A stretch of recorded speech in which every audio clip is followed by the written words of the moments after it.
Your dreams. You've got to keep dreaming. And sometimes they would laugh. There's a guy talking about becoming successful. And look at him.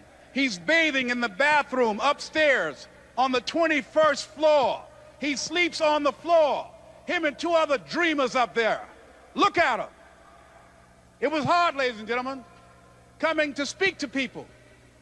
And I was facing financial difficulties in my own life. I was behind on my bills and my dreams, and I'm saying to them, you can live your dream. It's hard changing your life.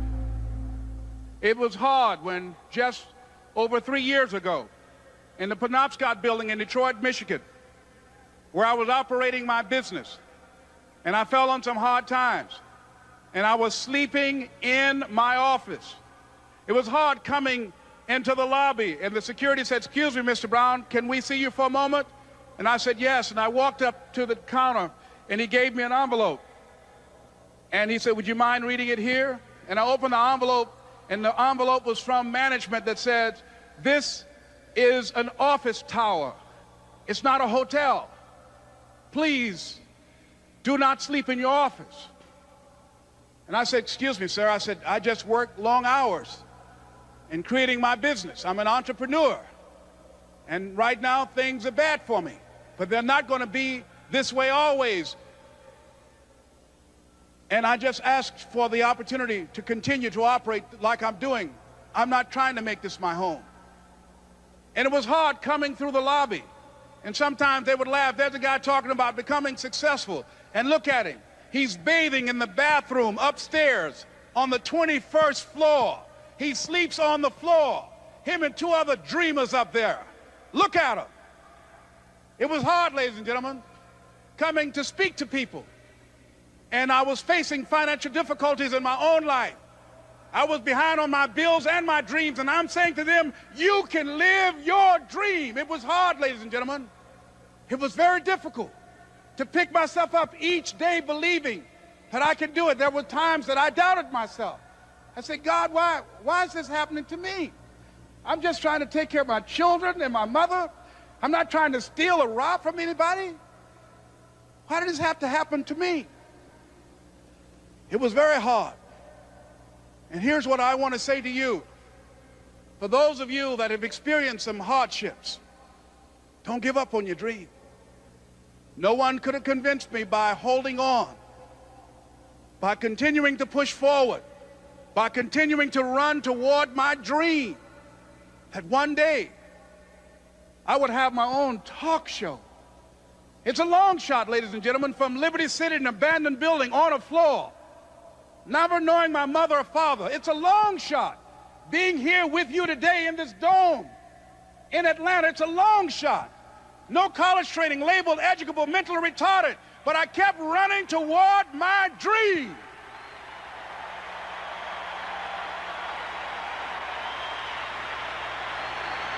Don't stop.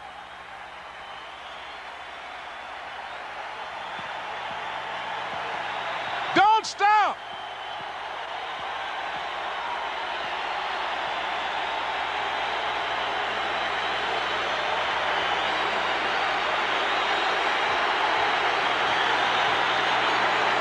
Don't stop running toward your dream. Now let me give you a little simple formula for goal setting. Okay? We take 2.5 hours on the weekend for the whole 10-year plan. We don't have time for that tonight. But let me get you started with a little simple formula Mr. Schoaf gave me. And maybe this will be helpful. First of all, I've divided goals into two parts. First is long range. Long range goals. That's your dreams. Your dreams for the next 3, 5, 10, 20, 30, 40 years. Actually, the rest of your life. Your dreams. You've got to keep dreaming. Ronald Reagan, president, said to the joint session of Congress a few weeks ago, the Republic is a dream. And if we don't keep dreaming, we will lose the Republic. Your better future is a dream for yourself and for your family. Where do you want to go? What do you want to do? What do you want to be? What do you want to see? You've got to dream dreams. There's a Bible phrase that says, without dreams and visions, people perish. You've got to have something to go for that inspires the heart and the soul. Dreams. From the children of Sanchez, it says, take the crumbs from starving soldiers, they won't die. Take the bread from hungry children, they won't cry. But without dreams, we all will die. You've got to dream.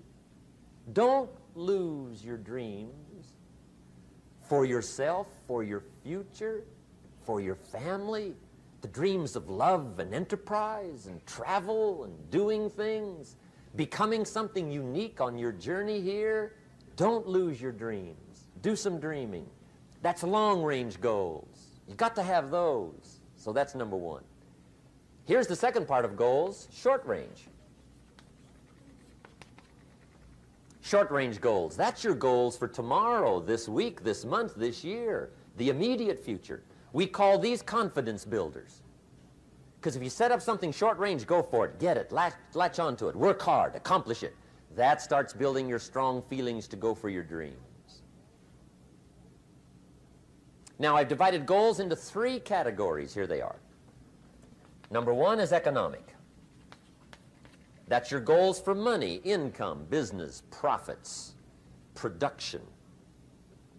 Economics. Make sure you've got your economics well planned.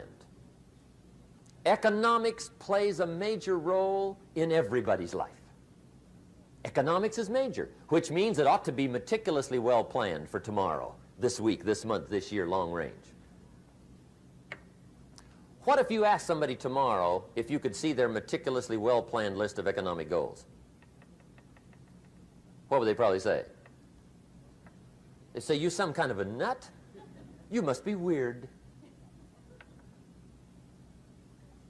Hey, I found out what success is. Success is doing what the failures won't do. Make sure you've got your economics well planned. It'll put you in the top 5%. One of the key little subjects we talk about on the weekend is the 7 fundamentals for wealth and happiness.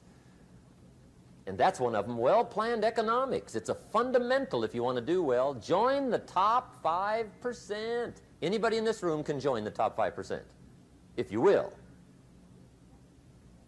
Okay. Now here's the second category of goals, things. Make a list of the things you want. And on my list of things, now I put everything. Little things as well as major things. Doesn't matter how small it is, it goes on my list.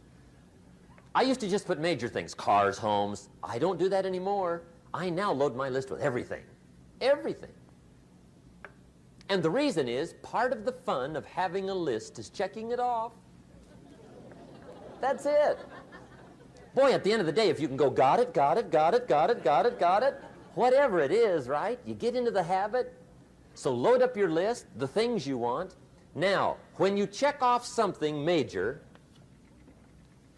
celebrate. That's an important point to make. Celebrate your achievements. Live it up. Have a party when you reach something you've worked for a while. See, we all grow from 2 experiences. One is called the pain of losing. The other one is called the joy of winning. We need both of them. Amplify them as much as you can, which also means make losing painful. If you set up something, fooled around, didn't get it, put it on yourself. On the other side, if you did get it, congratulate yourself. Self-congratulations is a sign of maturity. Seeking congratulations is a sign of immaturity. But hey, winning and losing, see, that's what it's all about. That's the name of the game. Now, some people lead such mediocre lives, at the end of the day, they don't know whether they're winning or losing. They got no clue. Guy's just going through the day with his fingers crossed. There's a better way. Okay, here's the third category of goals, personal development. Put those goals together, personal development goals. That's your goals to be stronger, more decisive, be a speaker, be a leader, learn a language, all kinds of skills. Okay? The whole weekend seminar was designed to improve all your skills so that you walk away more skillful. And that's what you want, the personal development skills. That's what attracts, that's what brings good things to your life, the person you become more skillful. Now, this is quite a package to work on. Economics, things, personal development. For tomorrow, this week, this month, this year, long range. Okay? That'll get you started. Now, here's the simple formula for setting goals. It goes like this. A, work on your goals. That's step one. Work on them. And I put the word work there deliberately. Setting goals is plain hard work. I don't want to kid you. We haven't come here tonight to kid each other. It's work. I know it's work. That's why a lot of people just let it slide. It's work. Many people work hard on their job, but they don't work hard on their future. They just let that slide. And the work involved is making plans. I know most people don't. I understand that. But don't let that be you. Guy says, well, yeah, you work where I work, but the time you struggle home, it's late. You got to eat a bite of supper, watch a little TV, get to bed. You can't sit up half the night. Plan, plan, plan. And the guy's behind. Good worker, hard worker, sincere. But you got to be better than sincere, working hard. You got to be better than a good worker. You got to be a good planner. Somebody once wisely said, the people who fail to plan are planning to fail. Well said. So work on your goals. Here's step two. Write your goals down. That's so important. I teach my staff around the world, put your goals in your journal. Because one of the major people you want to study is yourself. Say, here's the list of goals I put together 3 weeks ago. Here's the list of goals I put together 2 years ago. Here's some of the changes I made, rearrangement of my priorities. I scratched these off, I put these on, I've gotten these. Study your accomplishments, study what your desires are. Put them on paper, write them down. Here's another reason for writing your goals down. It shows you're serious about doing better. And to do better, you gotta get serious. You don't have to be grim, but you must be serious. Everybody hopes things will get better. Everybody hopes. Poor people hope. That ought to tell you something.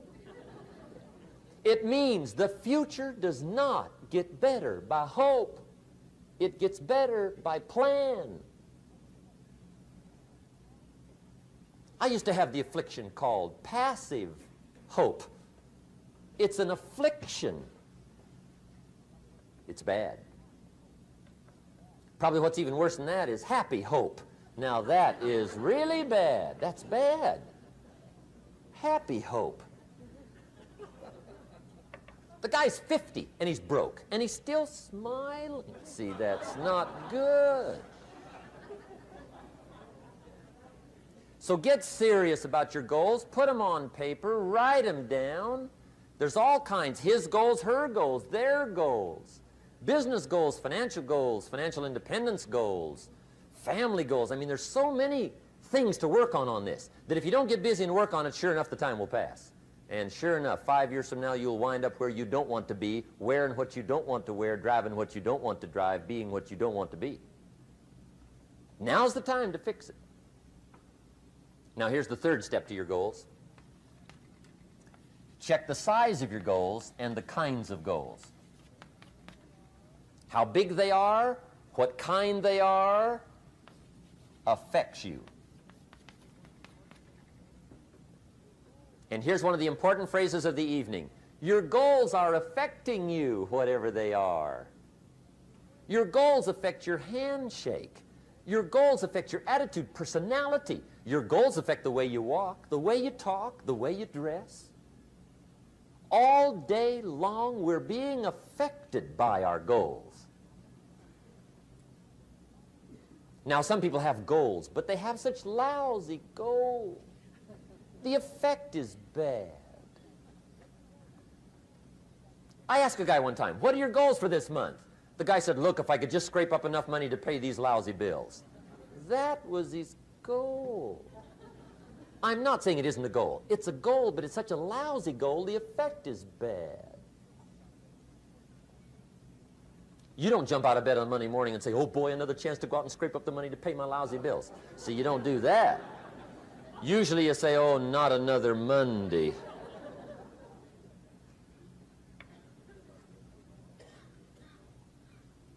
And some people have so given up on life, they have joined the thank God it's Friday club. How sad. Surely those are the same people, when life is over for them, will say, thank God it's over.